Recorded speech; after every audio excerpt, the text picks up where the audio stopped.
Hello guys, আসসালামু আলাইকুম। Welcome to my new blog. তোমরা সকলে কেমন আছো? আশা করি তোমরা সকলেই ভালো আছো। আমিও ভালো আছি। তোমরা ভাবছো আমি সকাল সকাল কই যাচ্ছি? তো গাইস, আমরা যাচ্ছি কুষ্টিয়ার জনপ্রিয় একটা জায়গা। আমরা যাচ্ছি কুষ্টিয়া লালন শাহ মাজারে। তোমরা সকলে চেনো বা নাম শুনছো? চলো আমরা লালন শাহ মাজারে কি করলাম তোমাদের সাথে শেয়ার করি।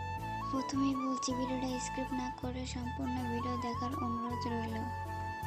আমরা মোট যাচ্ছি 15 জন। আমরা 2টা অটো ভাড়া করে লালন শাহ মাজারের দিক রওনা দিলাম। আমাদের বাসা থেকে লালন শাহ মাজার বেশি দূরে না, মাত্র 20 মিনিটের পথ। আমি লালন শাহ মাজারে অনেক কয়েকবার গেছি। তো গাইস, আমরা কথা বলতে বলতে চলে আসলাম। এখানে আসার পরে দেখলাম এখানে প্রচুর ভিড়, দাঁড়ানোর মতন জায়গা নাই। পরে ওখানে না দাঁড়িয়ে পরে গেটের ভিতরে ঢুকতে আছে। এখানে কোনো টিকিট কাটতে হয় না। দেখছো কত মানুষ। দেখো গাইস, লালন শাহ মাজারটা কত সুন্দর। এখানে ঘোরার জন্য পারফেক্ট একটা জায়গা। তোমরা দেখে বুঝতে পারছো কত সুন্দর একটা জায়গা। তো গাইস, চলো তোমাদের সামনের দিকটা দেখাই। এখানে জাস্ট সৌন্দর্যটা দেখো, চারপাশে সবুজ গাছপালা, কতই সুন্দর, তাই না? তোমাদের ভিতরে যে দেখায় পুরো মাজারের সম্পূর্ণ ভিউটা।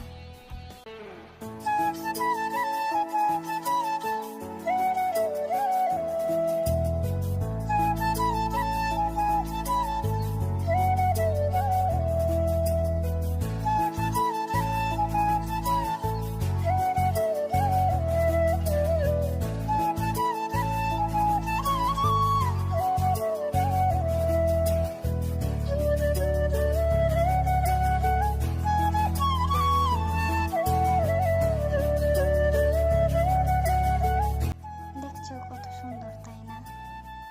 তোমরা হয়তো জানো, যে গেছে লালন শাহ মাজারে এখানে অনেক পাগল থাকে।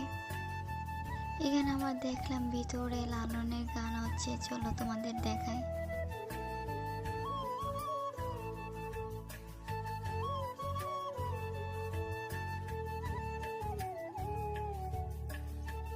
পরে ওখান থেকে বের হয়ে আমি লালন শাহ মাজারের পিছন দিকটা গেলাম। এই বিল্ডিংটা হলো জাদুঘর। লালনের অনেক কিছু আছে।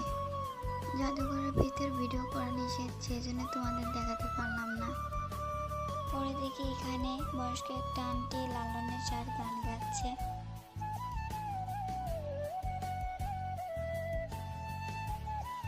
পরে ওখান থেকে বের হয়ে আমরা বাইরের দিকটা ঘুরতে যাচ্ছি। এখানে অনেক সুন্দর সুন্দর জিনিস আছে।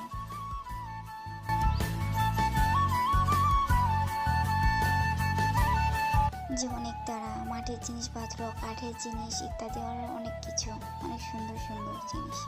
পরে এখান থেকে আমরা ফুচকা চটপটি খেয়ে আমরা বাসার দিকে রওনা দিলাম। আমরা কথা বলতে বলতে ব্লগের শেষ পর্যায়ে চলে এসেছি। তোমাদের কাছে লালন শাহ মাজারটা কেমন লাগলো কমেন্ট বক্সে অবশ্যই জানাবে, এবং আমার ব্লগটা কেমন হয়েছে কমেন্টে জানাবেন। তো গাইস, বেশি বেশি শেয়ার করবেন। আর আপনাদের সাপোর্ট ছাড়া আমি সামনের দিকে একদমই এগোতে পারবো না। শুধু আপনারা আমাকে একটু সাপোর্ট করবেন। পরবর্তী ভিডিও আসার পর্যন্ত ভালো থাকবেন, সুস্থ থাকবেন। আল্লাহ হাফেজ।